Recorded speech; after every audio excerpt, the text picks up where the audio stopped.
या ठिकाणी नागरायाचे असं चित्र आहे, कारण की इथं या ठिकाणी नाग अश्वस्थ वृक्ष या मार्कंडेय पर्वतावरती असल्या कारणानं त्याची प्रतिकृती या ठिकाणी काढलेली आहे. आपण बघू शकतो नाथांची मूर्ती या ठिकाणी आहे.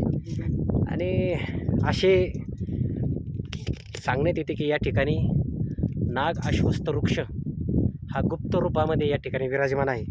कुठलं झाड नाग अश्वस्थ वृक्ष आहे आपणास सध्या तरी आपण सांगू शकत नाही. आणि हे बघू शकता इथं नाग अश्वस्थाची प्रतिमा या ठिकाणी आणि इथं वृक्ष सुद्धा आहे. कसं ते रॅलिंग आलो आहे, रॅलिंग यांनीच तोडली वाटतं बरं.